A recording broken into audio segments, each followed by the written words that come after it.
Welcome back to the Prayers Club. I am Keisha as always. And first and foremost, we're going to start off with prayer. Father God, please bring yourself into our presence, open our minds and our hearts to receive wherever this conversation may go. And God, let it bless whoever's listening and give them some type of guidance and clarity on wherever you need them to realize, be, understand, whatever, all of that. Amen. Amen. My prayers get a little dry sometimes. They do. It's some days they be dry, but it's still Yeah, all the same. but God knows my heart. No, and that's where I'm at. He know it. Let me turn this down. Okay.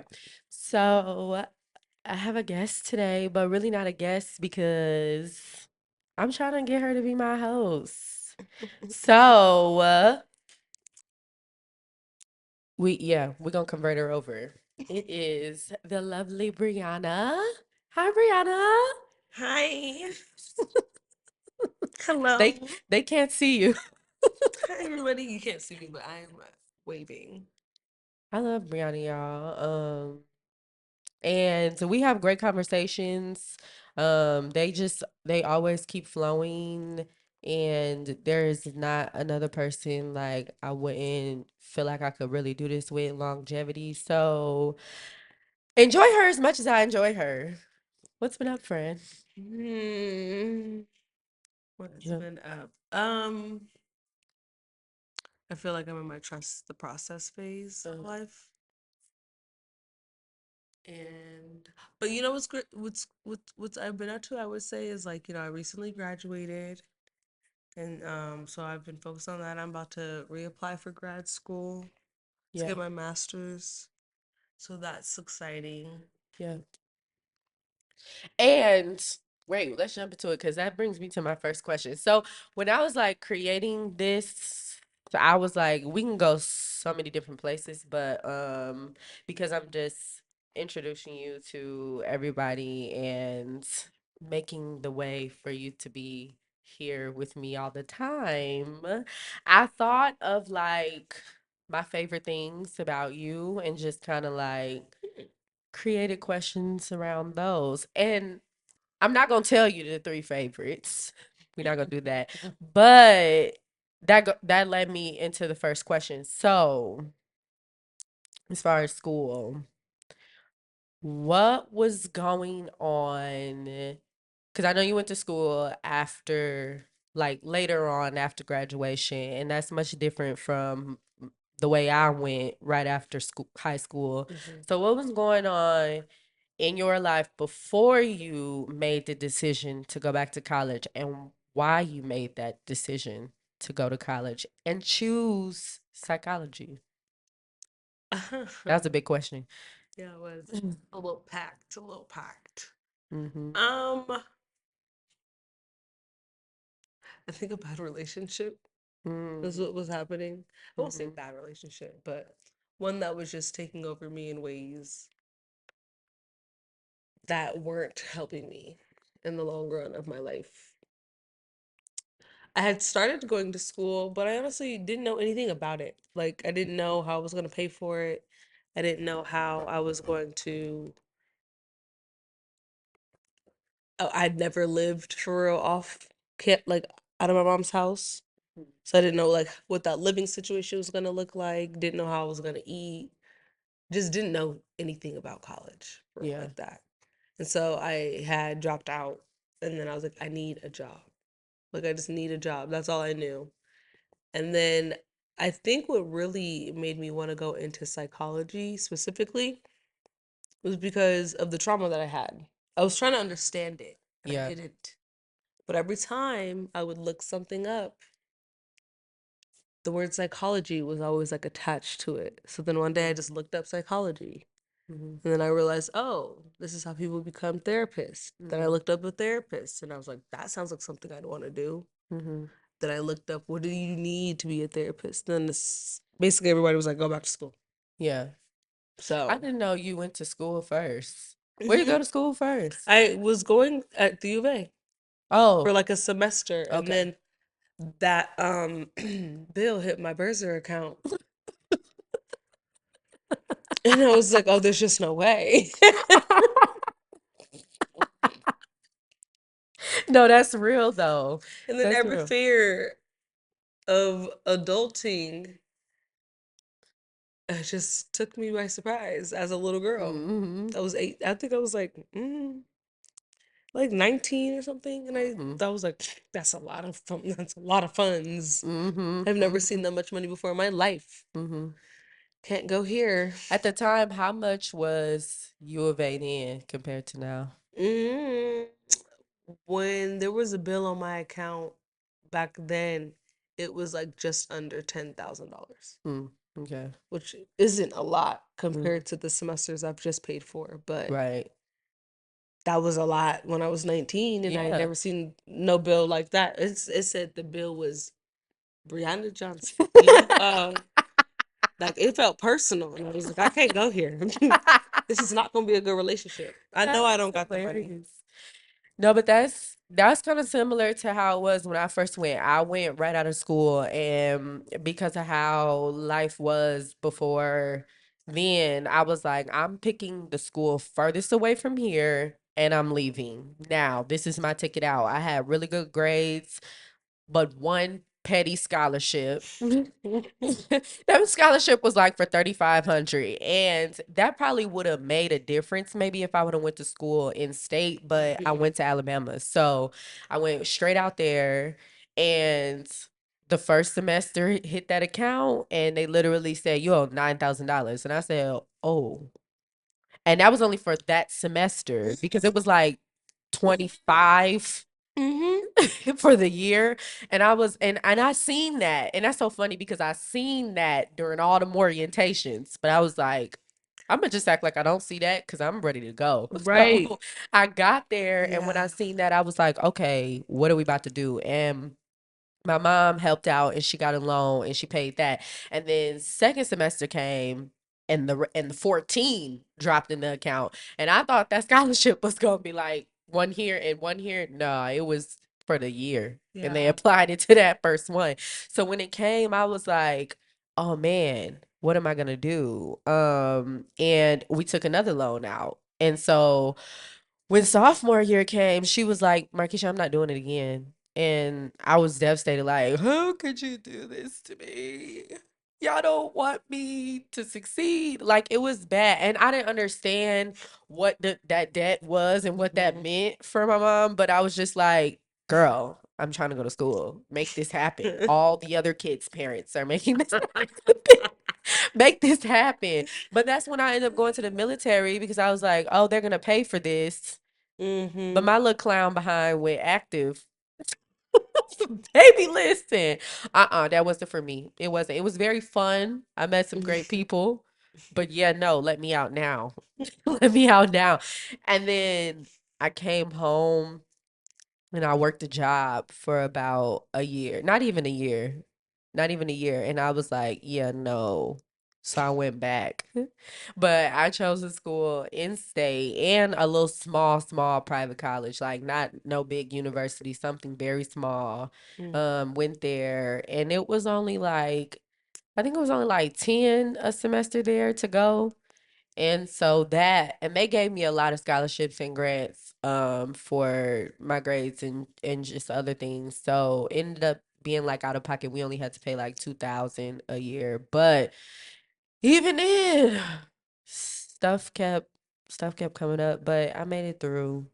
But I feel like I picked the wrong major. I think I would have enjoyed psychology, but it was hard because I had a psychology class when I was at Alabama because I was a pre-med major then and we had to take a psychology, Pretty much. but it was like I don't want to say 500, but I know it was 350 kids minimum inside that class. And so my professor was about this big. That's how far away I was. I And wouldn't be able to focus in a class like that. it wasn't. I promise we wasn't. He was lecturing the entire time. And then because you're in this big auditorium, you can see all the people in front of you. There were people on Facebook. There were people shopping online. There were, FaceTiming, you know, like, doing whatever. yeah. And me and my little friends laughing, cracking jokes, talking about what we about to do because he can't hear us way up here. Like we were not focused at all I Mm-mm. knew was to turn the homework in. But when them tests came, nah, I wasn't. I was failing them. Screwed. Yeah, it wasn't working. So that was a difficult class. I passed it, but barely, Mm. barely. But I enjoyed what I was learning. But I was too busy unfocused. Like I had went to school for the fun and the freedom. I did not go to get no paper the first time. I didn't. I was like, I'm gone. Definitely. No.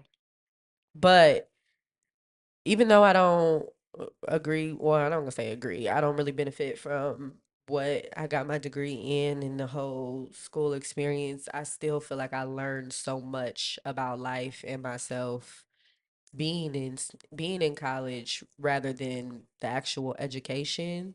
Those experiences really shaped me, Hmm. and I don't think I would have got that nowhere else. Yeah, I Mm-mm. didn't. I didn't. School wasn't really the main thing that like shaped me, but it was that time frame of Mhm. being in school, not living at Mhm. home, having to worry about like what I'm going to eat or how these bills are Mhm. going to get paid or transportation, and then learning that like, oh, I need a job, but to have a job I need a car, but to have Yeah. a car I need to have my license good, like, you know what I mean, Yeah. like just little Yeah. things like that, and how like that domino effect can get set up. So it was really like me navigating life and just trying to figure that out and master it. But also while I was doing that, I was really focused on like trying to get over a lot of the things that I carried. Mhm. Um, and so that was the only reason why psychology was the only thing I was looking into when I was going to school. I was like, I just want to understand how I feel, Mm. truly. Yeah. That was probably what changed the trajectory of everything because I was in some stuff. Mhm. But that's how I felt. That's how I felt there, like alone, and I had to address so Hmm. much that I had just put away for so long. And school's where I first got therapy. Because you got a therapist on campus and Yep. you can go use that for free. I mean, not free, but you ain't it's in your tuition. So I started to go see my therapist. I got to see him for 3 years, and that was so great. Hmm. Um, I was sad when I had to leave him. For real. It was so, and then I could just go like two times a week for an hour. It was dope. I ain't even know because I didn't even use that when I was at Alabama. I used that when I switched and transferred and went to Lincoln. I was doing that. But at that phase, I went back to school, I was 20, I think 22. I think I was 22. Yeah.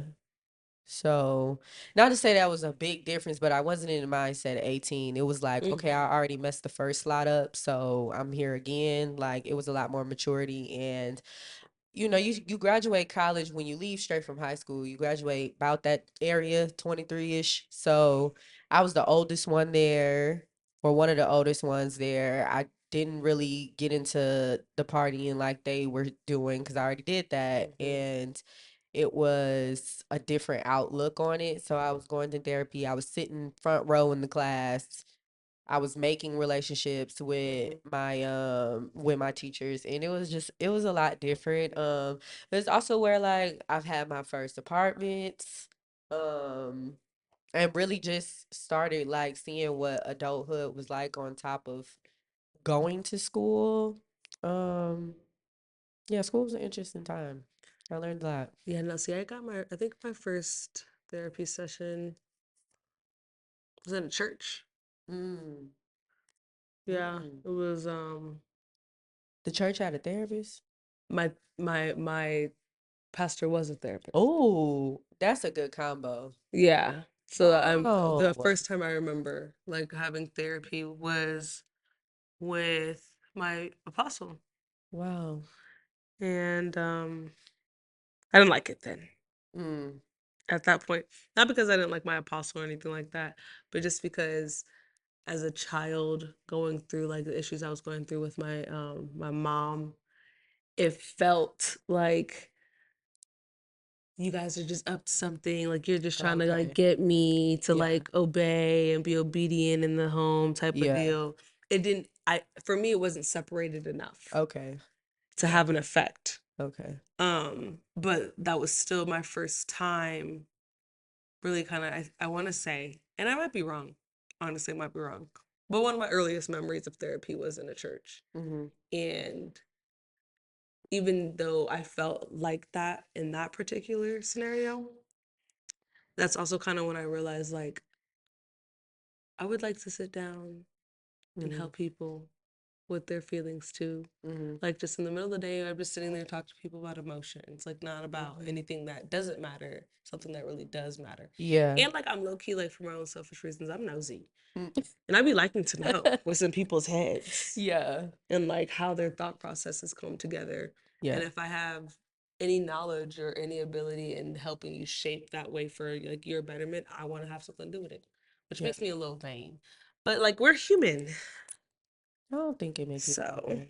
But that's interesting because when I switched colleges and I went to the smaller one, that is when I feel like I started to open my eyes up to God a lot more. Like it was always there in the background of my life, like through family connections and going to service here and there, and just the spirituality that was in certain family members. But and I don't know if I talked about this in a previous episode because by the time this come out, I don't know. But when I was at that school, it was this I don't really want to call it a fraternity, but they use Greek letters, but it was like an organization that was made for Bible study on campuses. It was like a religious campus. I don't know how to describe it, but okay. basically a local church sponsored it and they would come to the campus once a week and they would just host Bible studies with college kids. And I had a bunch of jobs on campus, but one specifically, I worked in the student center, and they would hold it. They would hold it in there Thursday nights, and that would just be a night I just sit at the desk and really don't do nothing because they had the whole thing blocked off. And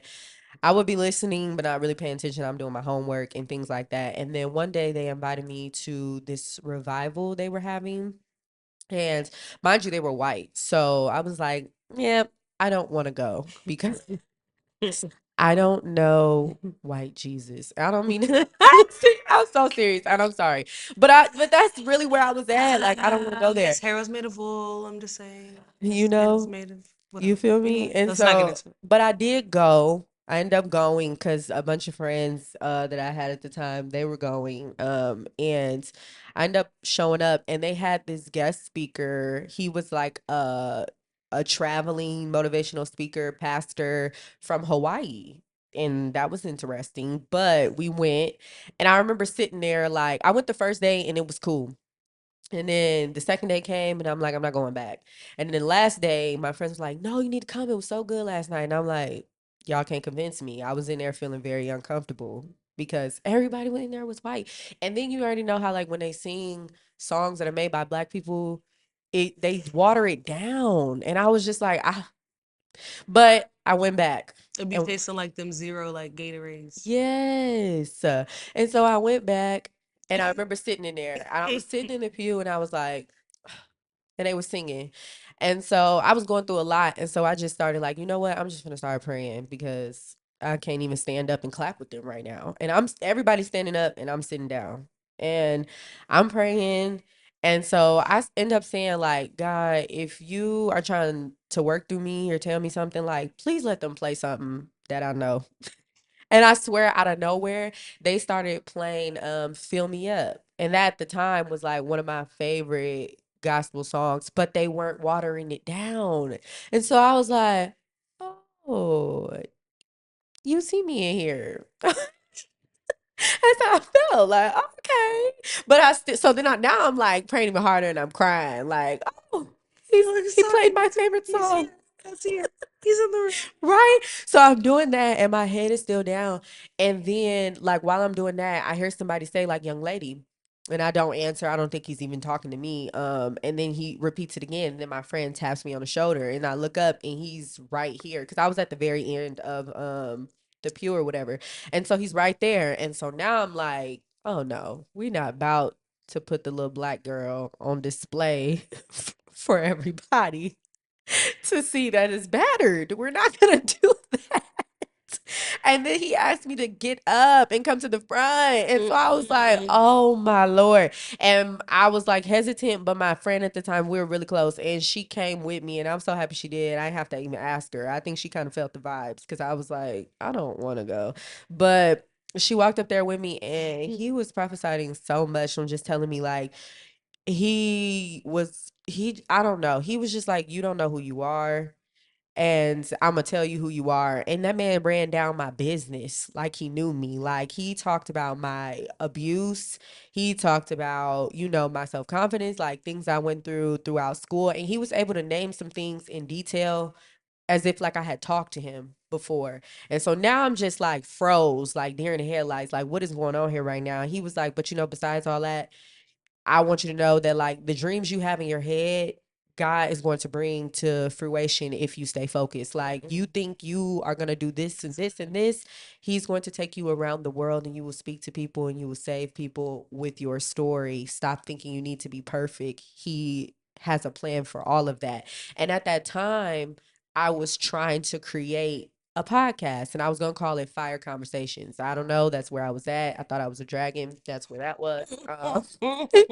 But I could never start. But I would plan it so many days in my room, and I would never do it. So when he did that, I was like, oh my God. And since that moment, having a podcast has never left my mind, but I just never been able to start until now. So I'll be, even though I didn't really care about the degree, I mean, I care about it. I worked hard for it, but those little moments like that in school was like so important Yeah. during that time.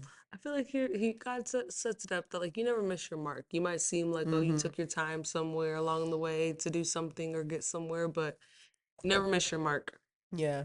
And that's something I always like rely on with, even with like me procrastinating or like me kind of being slow to drag my feet Mhm. on something I know I should be doing.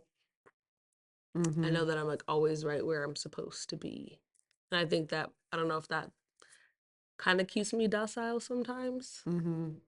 Because I'm like, oh, well, even if I procrastinate today, I'm always going to be where I need to be. Mhm. Because that's how it's set up. But that's just something I always keep in mind. But I do find it interesting that the things that really like propel us like into success, we take so long to get to. Yeah. I do find that interesting sometimes. Yeah. Because I'm quick to run to something that ain't got no future. Yes. No, for real. Like this, Yeah. it took so long for me to start this, but I remember when I had an idea, like back during the pandemic, like after I had Mozzie, my skin was like terrible. And Hmm. so I had made something that cleared it up like that. So I'm not gonna sell this. When I tell you I went and bought the bottles, I went and bought all the supplies in bulk. I bottled them, I created labels, I had advertised, like went hard. In a matter of a week, 2 weeks, I was selling it. Why didn't I do that with this? And he ain't never tell me like you was supposed to go and do that. But I was just like, oh, this is great. And I moved like that. Hmm. But then this, I've had all of this stuff for years and just be like, Yeah. mm-hmm, Yeah. I'm good at distracting myself. mm-hmm, mm-hmm. Like, I have a lot of creativity to me, and like, even there's sometimes like there's positive distractions. Like, Yeah, that's a thing too, yeah, because I used my job as one.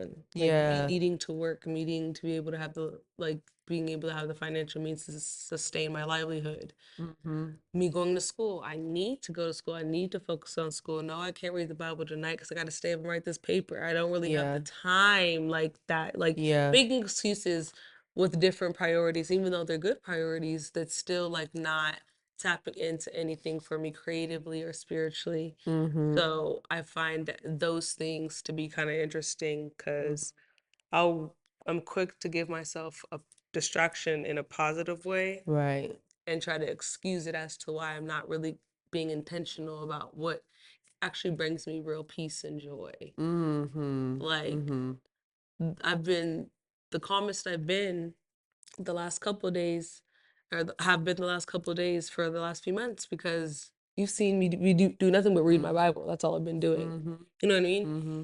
And then I think that's also why I've been sleeping. Because I'm actually getting rest. Yeah. Yeah. Like I'm actually getting rest. Yeah. But I find it to be interesting that it takes me so long to get here. Like I basically have to get to like damn near a breaking point. Mm-hmm. And then I Mm-hmm. finally am like, okay, you know what? Let Yeah. me just read the Bible. Yep. And like, Yep. cause I know that'll help. And then I find myself just going up this trajectory. But Mm-hmm. what distraction might pop up? I don't Right. know. And And that's like I don't know. So right now yes. I'm just trying to do my best to be able to be in a Stay on place the path. to Cause I don't stay on want to the start path. over again. Exactly. Yeah. I I'm just so want to tired make of sure starting that I over. stay where I'm at right now because as far as the distractions I already have, that's one thing. But I'm not gonna allow myself to create some new ones right now. Mm-hmm. So They be popping up, especially when you on course doing what you're supposed to do. mm, They come. mm, We didn't already. We're not gonna do it today, but the distractions pop up like whack a moles, and I be feeling like I don't even got the Whack-a-moles. little whacker. I just be like, oh, It's look at so this mole. cute. Let me hold It's it. a little mini. Yeah, Nah, the stop. enemy. Literally, it's so crazy. Okay, moving forward. I remember this is gonna go a different direction, but I remember when we first went out, and it was one of our we had more fun times hanging out before then. But the first time we went out, like outside, and we was going through our night, having our festivities, and I thought in my head like, wow, I really like her. She's really having her way, and I love this for her because usually when I go out with my friends, I'm the one having my way, and they're just like, how do you do this? Like, I'm too scared. I don't know what to say. I don't know how to demand what I want. I don't know how to.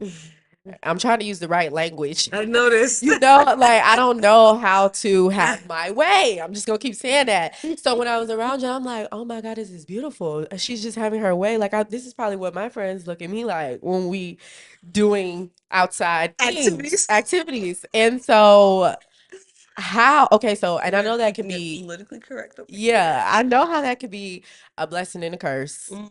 from my own situations. It Mhm. can definitely be a blessing and a curse. But how have your relationships and interactions with men in any way capacity, like big or small, shaped like the way you make decisions, who you are, and things of such?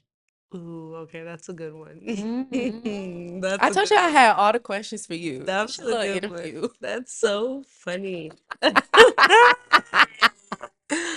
feel like I'm about to spill some secrets of my real book. I'm just kidding. Okay, look. So if I'm being honest, it started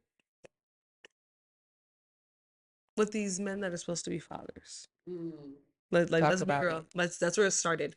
The first time I learned that an adult can lie, Mm. If you don't I was preach. 12 years old, and it was by a man who was my stepdad, and that broke my heart. Mhm. That really broke my heart. The fact that at 12 I already had a stepdad, meaning that there's something going on with my biological father or Yeah. not going on, you know what I mean? Yeah. So I already have like, my biological father issues. Then I get this stepdad that comes into the picture and I immediately fall in love with this man and I'm like, "Oh, I adore him." And I was always a daddy's girl. Um so then that happens and then there was just reoccurring heartbreak with him. So for me, trusting men was shaky before I left the house. Mhm. Period. Then I started dating.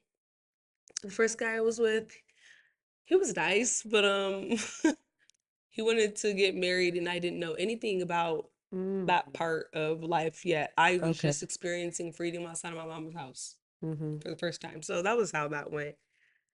Um the second relationship I was in, madly in love with him. Mhm. Took care of him and me. Mhm. Mhm. Mhm. That's how in love I was. Mhm. Uh that was the relationship where I realized love wasn't enough. That was also Mhm. Okay. so after we were no longer together, that time I took for myself and the attention I received from outside. Yeah. Because if you think about it, I went from being at my mama's house. Before I even left my mom's house, I had a boyfriend. Gave him the first couple chunk of my 20s. Mhm. Took a moment and re-enrolled back in school. Yeah. Found another relationship. that took the rest of my 20s pretty much. Mhm. So when that ended and I started getting attention from men, I forgot that I am beautiful Yeah. and I am worth something Yeah. and I do deserve more. Mhm. And I'm not wrong for thinking like that. No. And I want this and can have it. And like, so all these realizations kind of came to me.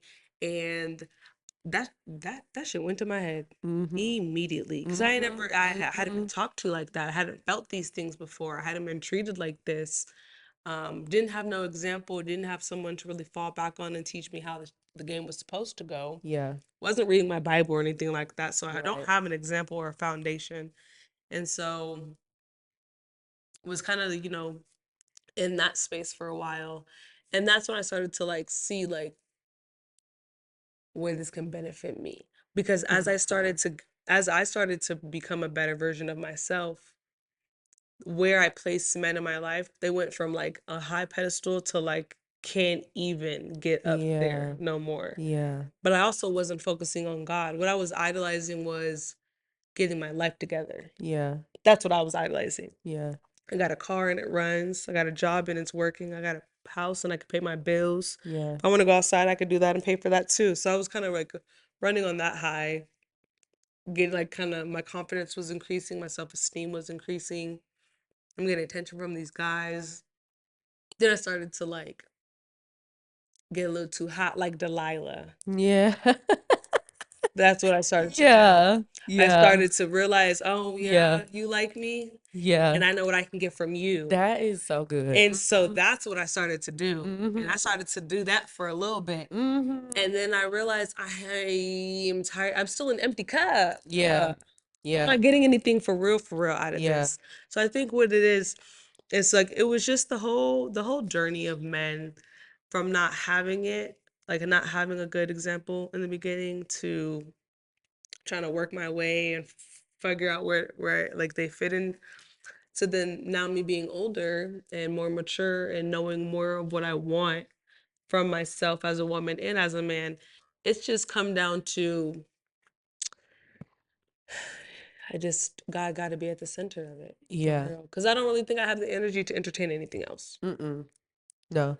And I love the way you put that. And I'ma always say this, like, it makes sense, like, the longer I know you, because the way we connected was just kind of like, dang, this is crazy. Like, I feel Hmm. like I've never related so much to so many things to a friend ever, but m- my relationship with my dad was non-existent. Like, he wasn't there. I can only get secondhand information as to why him and my mom did not work. I've never seen them together, so Hmm. I don't know. But I do know, like, he did not make what I feel like was an effort to be in my life. He can say all day whatever my mom did. I don't know personally, but on my account, when I was old enough to call myself and request to be in his presence and be around, he left me hanging so much. And that, like, just kind of put a bad taste in my mouth. Like, men are, unreliable, they are selfish, and those things as such.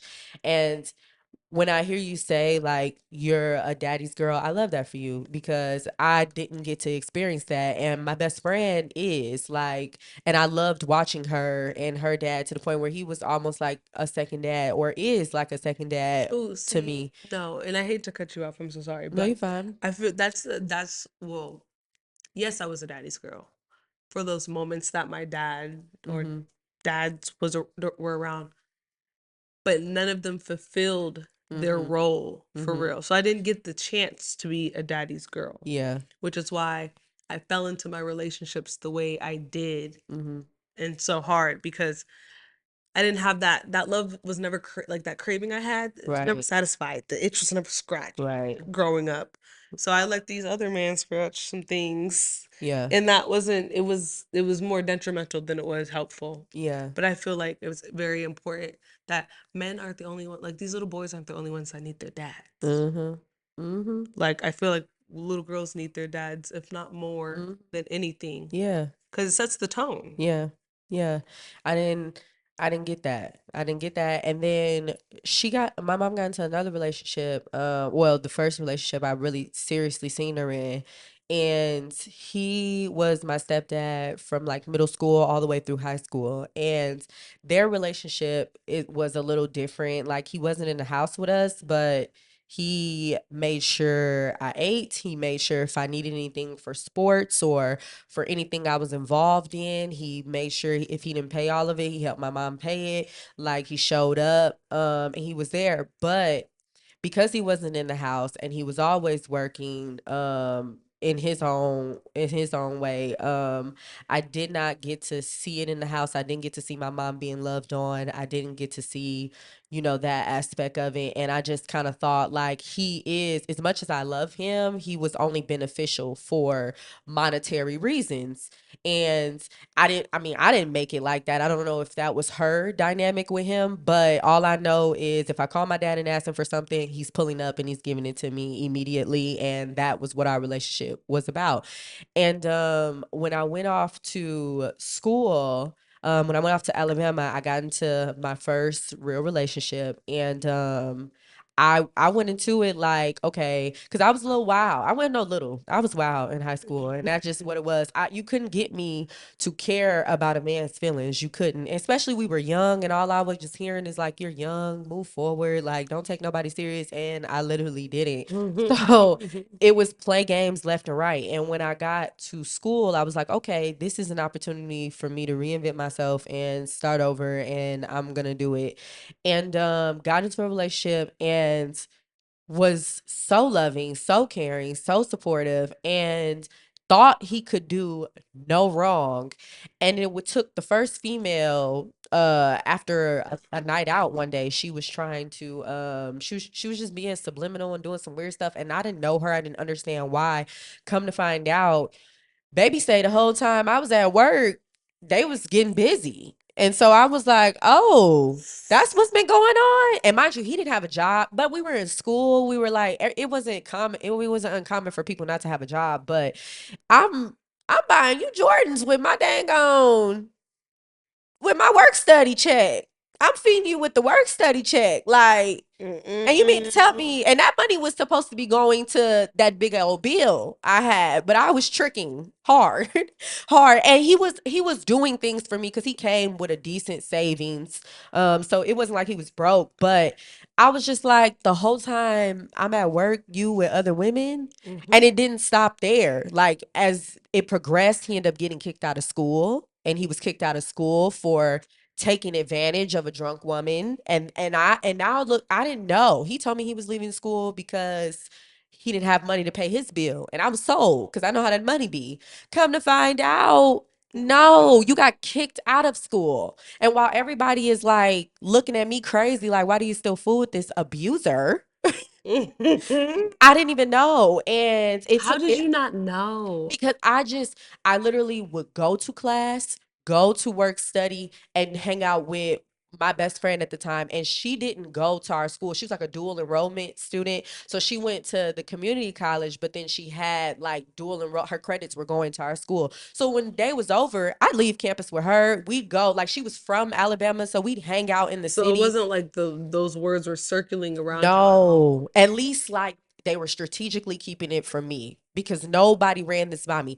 I found out because after that semester was over, I went to go see him. He was from Southern Alabama, and I stayed that summer to be close to him, and I was living with my stepdad's sister. And I would work all week, and then on weekends I would drive like 3 hours away to go spend it with him. And he had a job, and one day while he was at work, because he was living with his brother and his wife, and while he was at work, it's so funny, they had a pool table in their house, and me and the wife were playing pool, and she has a thing for alcohol, and once that get in her system, she gonna spill.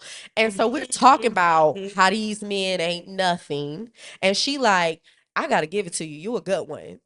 And so, when somebody starts saying that, I have this way of sensing energy that I instantly click into like What you trying detective to say? mode.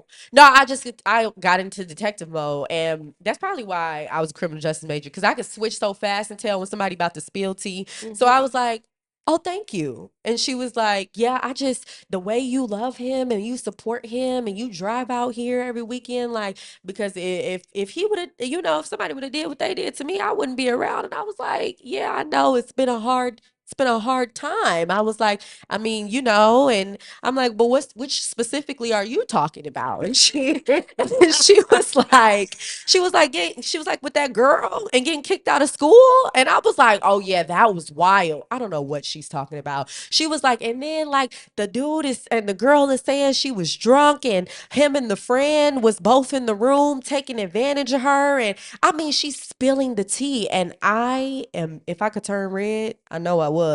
But I was just like, yeah, that is so crazy. But he told me it didn't happen like that. He ain't told me nothing. I was chill. Mind you, it's 1 p.m. in the afternoon. He wasn't getting home till 9. No, that's a long day for A you. long day. And I played it all cool. Oh, yeah, babe. Here, just chilling. That's a long Chilling. day for When you. he got in that house, I was cool. I went and took a shower, went in that room. We was laying down, and I just was like, what's up with this? He like, what? Don't lie. Do not lie. I pitched it to him like I already have heard, but I didn't say it came from her. And I was like, what's up? And he was like, who told you that? Why what are you talking about? Like people lying on me. I said, this is the thing, you're lying. Because you want to know why? Your brother's wife told me. So tell me the truth now. Who he was livid. He was so livid. And I said, you know what? He ended up telling me the story. And even then, I don't care if it went like that or not because I understand how you can get drunk and you can be one way and be another. But at the end of the day, if a woman is that drunk and she is even why first of all, it don't drunk or not, you have a whole girlfriend. Why are you and your friend in the room trying to run trains on women? This is not okay. You wouldn't even be in this situation had you not even did that. So I don't even care if she shouldn't have told or she shouldn't have, owned up to her level of alcoholism. I don't care. You shouldn't have been doing that. I It was about 2 in the morning when we was having this conversation. When it was 5 a.m., I woke up and I got in my car and I drove all the way back to Birmingham, and that was the end of that. He was blowing my phone up, trying to apologize. It got real messy in a house. Of course, I don't care. Show what? Everybody knows but me. I'm not finna keep playing with you. However, I was dumb and I let him move in my house that following year. And I shouldn't have. That was my sign. That was literally my sign right there to move around after all the signs I had had. And then for him to get in my house and was continuously still cheating, it was like, okay, so you think I'm crazy. And when I finally put him out, it was probably like he was staying with me for like 3 months before I put him out. And when I put him out, it got ugly. We got physical. We was going at it. We was going at it, and I don't ever want to go like that with nobody ever again. But I had to eventually call his sister, like, come get him. Now, if you don't, the police finna come get him because I'm not doing this no more. I want him out my house today. I don't care what he's paid on any bills. He was trying to take the toilet paper, the tissue. His mama was a couponer, so she sent us to school with so much. He was trying to take every piece of tissue up out of there. Take it with your dirty behind. Take it all. But he ended up going.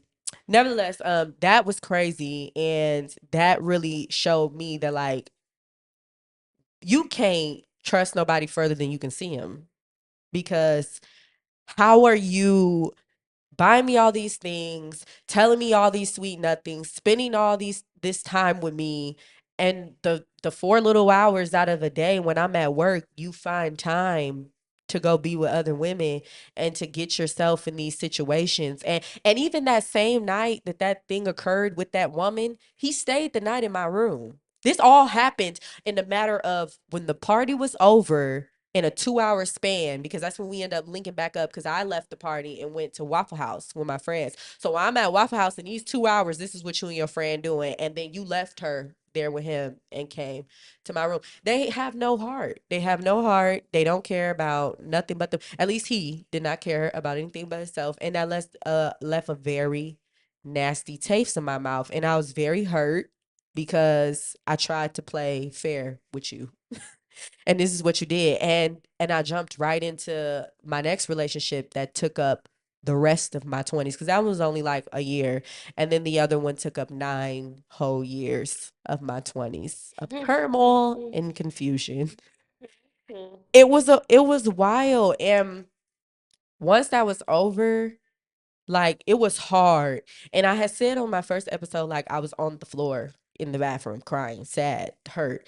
And I don't want people to think that, like, it was off the strength of being, like, or a breakup and losing it. I was literally, I felt like, well, now that I'm out, I feel like my old self was dying. Like, who I was to deal with that was dying. Like, the urges that I had to fight from interacting with him to having those thoughts of thinking that I could have did something differently, or just blaming, because I used to blame myself as to why my dad was not coming around. I used to blame myself for why I didn't have this perfect family, and it all trickled down into my relationship. Even the things that he would say would blame me for his actions, and I didn't even understand I was with a narcissist.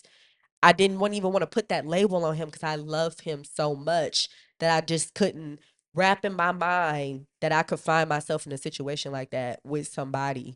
So it was just so much realization, but being on the other side of it, I just think about how much these relationships have influenced who I am, and how I also went through a phase of, and not even no phase, I still be having my way, okay? Let's be clear. But the way it, like you said, it went to your head, it went to my head, and I was just like, oh, so since this is how y'all want to play, run me that. Nope, I need this. Nope, I want that. And I want it now. And the Delilah heavy, you said tell me all your secrets. Mm-hmm. Okay. Yeah. Deception. And I'ma lay down with you. Yeah. Yeah. Yeah. Yeah. That's the type Yeah. that's how that's the type of time I was on. And I think Yeah. that was my way of Coping. coping and healing, and also like a defense mechanism. Yep. Like I wouldn't Yep. get too close, but I get close enough to Yep. make you think that we were real close Mm-hmm. so that we could possibly get closer. But Mm-hmm. then when we got way too close, I would close that book. Yeah. So Yeah. it was just kind of like, Yeah. then I kind of realized, I want more. I Yeah. deserve more. I need Mm-hmm. more. Mm-hmm. And I just was like, you know what? I don't want to play no more. Yeah, I don't want to play no I more. really don't. That's how I felt. I don't have the How energy. I feel. Yeah. Don't have It's the too energy. risky because you in that and you thinking like, Because you got to share. yeah. It's just sharing for me. I'm a very Mm-hmm. private person. I'm very to myself. I will pick isolation over social interaction any day. Mm-hmm. So for me to put myself in a vulnerable position where I'm sharing myself with a man, please be the right one. Right. Like, just And it be, I'm please. not gonna say it's too hard to tell because it's not when you locked in with God. But when you're not, like you say, I was not reading my Bible, I was not praying, I was not doing those things. I let a lot of things fly, a lot of signs go past me. But I also thought I was always one up. And so when it hit the fan and I was like, oh, this is hurting you more than you are benefiting. Oh, no, no, no. I didn't sign up for this. I didn't come here for this. And you leave, or I left with baggage that I had to spend this entire month being, unpacking and really getting rid of. And that's why I love Arizona so much, because the peace I'm getting here and the things that I'm unpacking and just how I feel so protected in my isolation and being able to go through this, it's amazing. Mm, It's amazing. I wouldn't have been able to face these things if I was front row around all those people that hurt me. It right. was hard. It was definitely hard. Yeah. So, okay, so that moves on. I love how I planned all this out because they all just, on top of each other. Okay, so with all you've been through and everything you've experienced, I admire how you're so giving and you're still so loving. But at the same time, in this short period of just being your friend, I've learned boundaries from you. And like, those are things that I felt selfish to impose on others because I always want people to know how great my heart is, but I feel like that has led to so much of the other things that I've been through. So, when did you realize that you needed boundaries, and how do you continue to enforce them even when you find yourself in a place where you want to let them down? That's so funny. Well, I got some good questions. Mhm. I'm made for this, Hey, okay? you got some good questions, for real. That's funny you say that because if there's one thing anybody knows about me is I love a boundary. Yeah. I just love a boundary. The first time I realized I needed boundaries was when I became the oldest of five siblings. Mm. That's Mhm. when I realized that there needs to be some boundaries around this mug Mhm. because um I just felt like there was like just a lot of violations going on. Granted, my mom was a single mom of five and she did need that help and support. But as we know, there tends to be an unrealistic expectation put Mhm. on the oldest sibling in the name of helping. Yeah. And so when it was getting to those points where like I can't do my homework effectively because from the time I get home from school, you have tasked me with taking care of my younger siblings until they close their eyes to go to sleep. Mhm. Or like not being able to write something down in a journal to, try to decompress because you're going to read it and penalize me for what you write in the Ooh, journal. we relate on so much. Like Okay, talk about it. not, you know what I mean? Like Yeah. not letting me have a social life because life at home is stressful for you, so you need me to be there in case you need to call me so that I can get up and help you with something so Yeah. that you could have the space to clear your thoughts mentally. Just things like this is what I realized boundaries are what I needed. But because we come from a stereotypical black mother Mhm. home, you can't enforce boundaries on No, your mama. not at all. So it became a thing where I just lacked boundaries growing up until I left because I didn't have the room to practice or understand how to enforce them. So when I got older and I learned that I can tell somebody no and not feel guilty about it. Or I learned that, like I enjoy having friends and I enjoy getting close, but when I'm in my season on when I need to lock in with what I got going on, you're not about to make me feel bad that I can't show up for you in the way you want me to right now. Mhm. Like a real friend to me understands that there's going to be some boundaries put up when it's time for me to lock in and I don't need to be penalized for it. Yeah. Just boundaries, even with like, my mom, I would have remember one of my first apartments, my mom had just like came in to the apartment and I was Mm. sleeping in the bed with like my boyfriend who she Oh my wasn't too God. fond of, but it wasn't even necessarily that she wasn't fond of him. It was just like, and boundaries, Yeah. like Yeah. boundaries. Like you Yeah. cannot just do that. Like Yeah. you can't just do that. So for me, boundaries came into play because I started to understand the expectations I have for myself and the people around me. Yeah. And I became the enforcer. Yeah. And that's just what it's going to be. You want to be in this world, you're going to follow some rules. Mhm. Period. And I don't have an issue putting up boundaries, but I do feel like I'm very, very understanding. I'm very compassionate. And so sometimes boundaries be broken, but like that's okay. Mhm. That's okay. Yeah. It's all a learning and growing experience. Mhm. But for me, boundaries had to happen, Yeah. or my relationships were just going to crumble off of like Yeah. volatile blow ups Yeah. because we just crossing boundaries and Yeah. pushing buttons. And I think all people struggle with that, and I don't think they really understand how deep boundaries is. I didn't, and I'm just speaking for myself, but I can tell when someone else doesn't have anyone now that I'm bringing them up or making them for myself, and I'm just kind of like, that makes sense.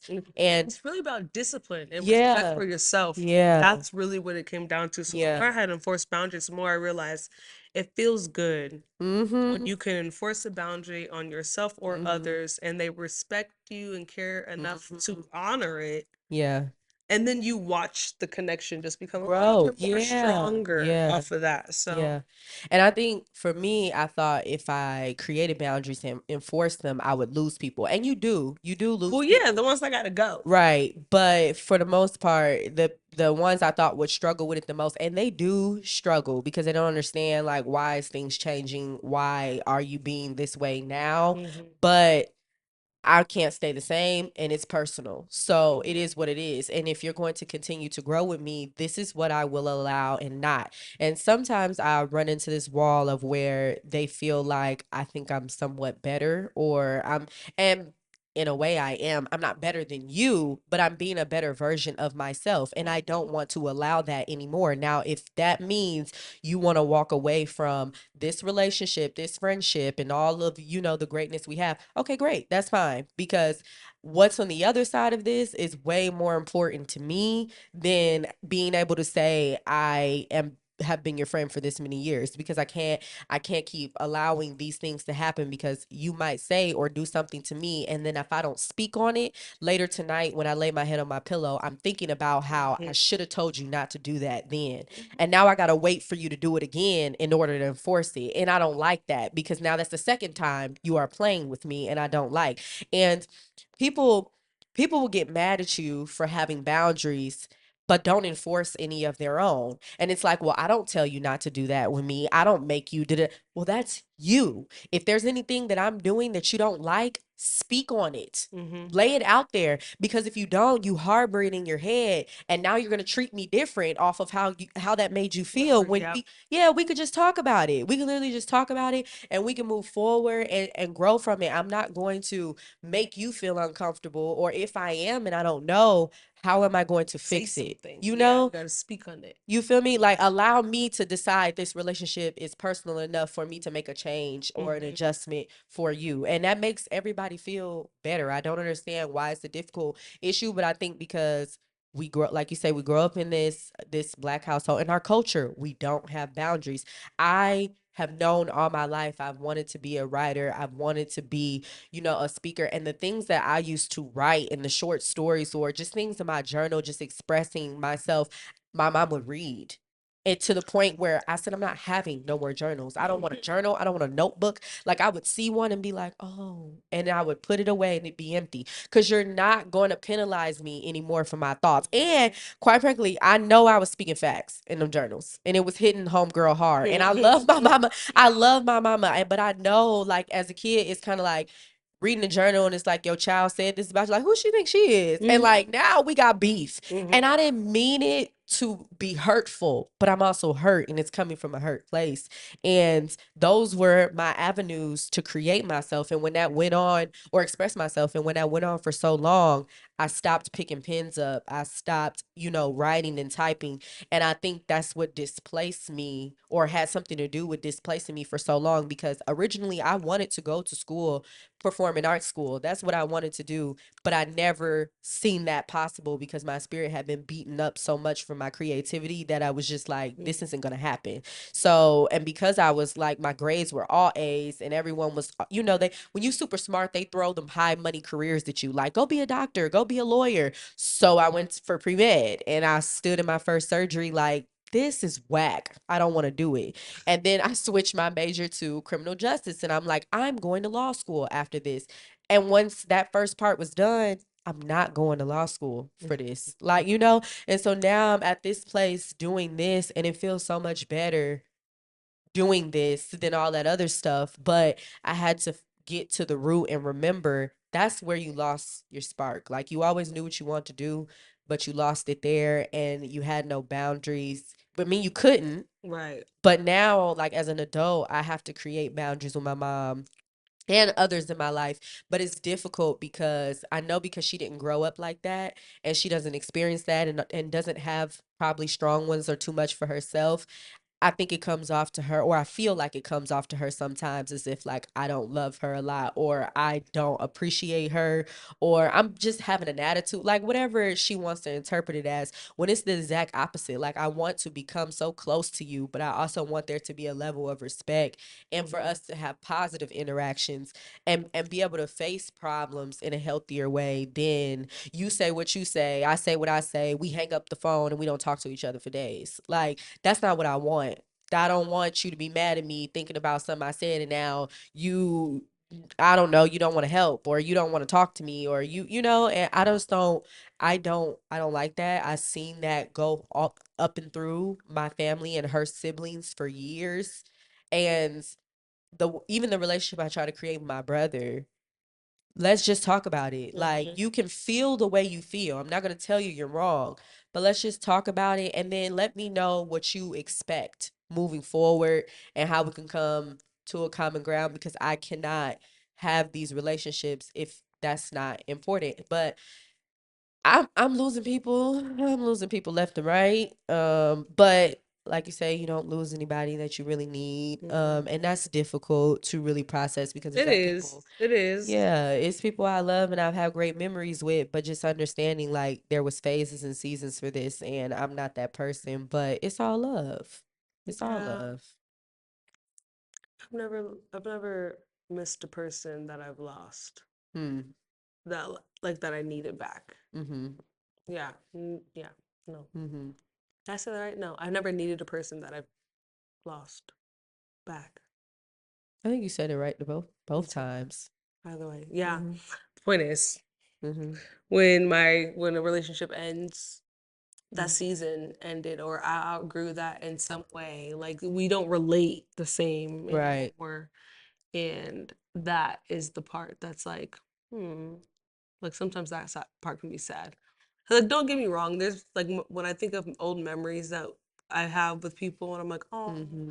but like I'm not there anymore. Right. Like we wouldn't even have the same fun anymore. We wouldn't Yeah. talk about the same things. Like we don't have the same similarities. We Yeah. wouldn't bond. Yeah. It would be like very much like a weird interaction. Yeah. Yeah. And so those ones I just kind of, I'm just like, "Ugh, I have to miss you from afar away." Like, Yeah, you know? that's been helpful with moving on from this because I just been like, was the last 9 years of my life a lie? Like, if it, it felt like it was a lie, but as I am learning and I am growing, I'm starting to detach from who I was, and then it makes the moving forward so much easier because, like you say, if we even get back together, I'm not that person. So you Hmm. probably wouldn't even like me, or even if you did, am I gonna like you? Like, how would that even work out? What would that even look like? Because I'm not into those activities no more. I don't like to do those things anymore. And like you said, it's gonna be boring. It's Hmm. gonna be boring, and I don't want to feel like I gotta not be myself in order for this to work. And just really detaching from the ideal of the relationship or the person and replacing it with the lessons that I had to experience and go through to progress to be where I'm at now and to keep moving forward to my best self. It's a lot. It's a journey. It's a lot, but I love it because it feels a lot better than crying, turmoil, and confusion and being crazy. I used to yell so much and be ready to pull up on somebody. Like it was not a good place for me. Mm-mm. Ooh. I know. Yeah, the way my crash out looks so different now. Mhm.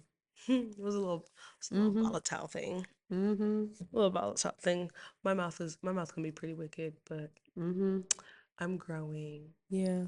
Lord, take some of these words away from me because I probably have no business using them. Yeah. But you know, I'm just growing. I'm just a And little don't want human. people around me that bring that out. Like once you show me like you gonna Mm-mm. take me back, yeah, Yeah, let's no. wrap this up. When certain people take me Mhm. certain places, this will be our last rodeo. Mhm.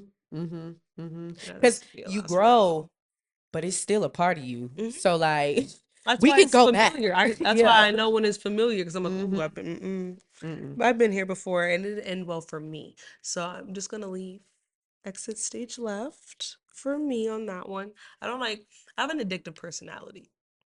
With that being said, when Yeah. I learn something, when I find a new way to figure out something, when I realize that I can come out of a situation and I feel good, I will not go back. Yeah.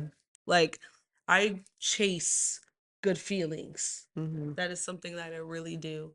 And that leads to my addictive personality. I will cling on to all things that feel better than what it just did. Yeah. Yeah. Now that's a catch 22 because it goes the other way too. Right. Sometimes with some of the wrong things. Yeah. But I think I have enough wisdom to, even though some of the things that I engage in aren't probably the best things, I have a good enough head on my shoulders to where like I still am a good person.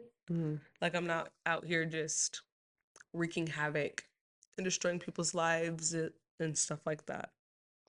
I just small things like maybe like smoking. Like, oh, I don't need to smoke. Mhm. Things like that. But I do Mhm. when I feel like it because I can. Yeah. But who knows? Maybe in the future that'll be something that God's like, shut it down Yeah. all the way. Yeah. And that's my whole basis for the podcast and why I chose it. And I get into my life and how I relate to the Prayers Club and all that. But um just a community of people that like we're not trying to be perfect. We're not trying to be like holier than thou. We're No. on our own journey and maybe one day I'll be able to conquer all my demons, but we're gonna take one at a time. I have never, the only person who's perfect is Jesus. Yeah. And when I look at some of the things that that perfect man went through, I Yeah. don't want to be perfect. No. I'm good where I'm at. No. No, Like, no, no, no. thank you, No. Jesus, No. for dying for all of my sins Yeah. because I don't have it in me Mhm. to be exactly who that man is. I Yeah. don't, and I don't want to. I don't want. That's a heavy burden to I carry. was literally telling somebody that when they said when Jesus found out he was gonna be crucified, if I was him, I would have ran. I'd have left Thank you. before the night. You know, he was chilling with the homies like this is about to happen tomorrow. They're gonna do this to me. And what I would have been on the Pack a next bag. horse. Goodbye. I would have been on the next Goodbye. horse smoking. Like, If you no, tripping, I would have jumped in the y'all well gonna with have to Jonah. for Can't fight real. me For here. real, y'all gonna have to Like, get up with me. I'm not sticking around here and I'm letting y'all not. do that. No. Mm-mm. Nope. He is a mighty one. He definitely is. So when Definitely. you're not feeling it like yourself, what's your favorite scripture When to go I'm not to? feeling myself, Or you just whatever. That's your favorite one you'll go to that's gonna snap you back. it might be Jeremiah 29:11. Mm, Like when God says, "For I know the plans that I have for you, plans for you to prosper and mm, have a good life." That one. Or Psalms 37. Like, trust in the Lord, do good, delight yourself in the Lord, and He shall give you the way, the desires of your heart. mm-hmm. Or that one. Yeah. One of My those two. mine's is Isaiah 40:2.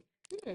And I never read it in this one, even though it's crazy because this is my favorite version. But when I first came across it, it was the NASB, and I probably like that one a little more because it's a lot more wording in it. But this one's cute too. It says, speak softly and tenderly, but also make it very clear that she has served her sentence, that her sin is taken care of and forgiven. She's been punished enough and more than enough, and now it's over and done with.